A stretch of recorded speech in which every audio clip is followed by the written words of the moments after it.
If people can't see what God is doing, they stumble all over themselves. And this includes our students.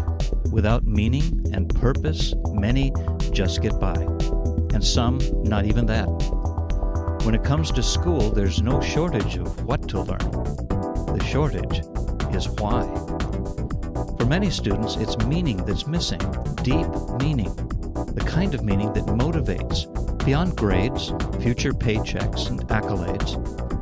I know what you're thinking. That would require a revolution. But the good news is, this revolution is not far off. Where do all revolutions begin? They start with ideas, and not just any ideas, but passionate dreams that move people to action. In 1517, Martin Luther nailed his dream to a church door and started a revolution that changed history. Justification by faith and the priesthood of all believers. They struck chords that still resound around the globe.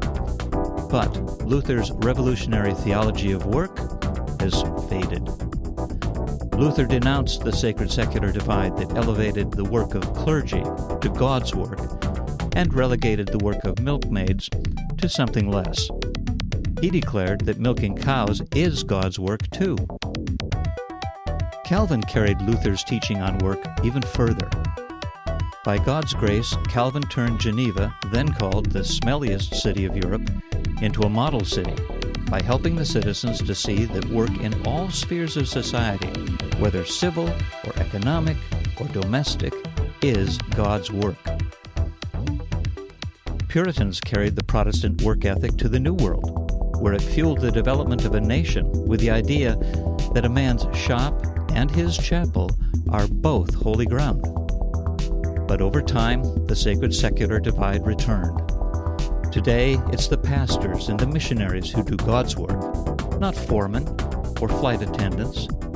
We've quit believing that God does His work through carpenters, cops, and CEOs. Here's the big question.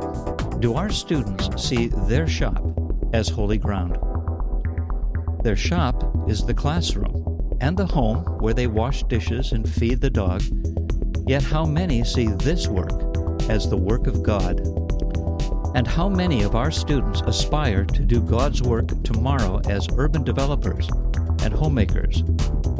Do our students know that they were created with a purpose in mind when God said, "Let them rule over all the earth"? Do our students see their work as something God wants done, ruling over electricity, sound waves, and language, computers, wind, ruling over money and muscles, as well as ideas?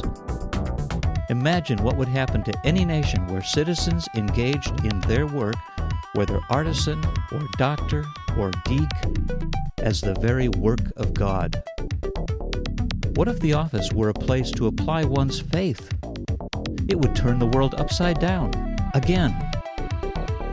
You can infuse kingdom-centered work into your school's existing curriculum to restore the lost art of kingdom-centered work so that students will be equipped to engage in something grand, beyond themselves and yet in the here and now, by engaging in work of all kinds, both present and future, as the very work of God.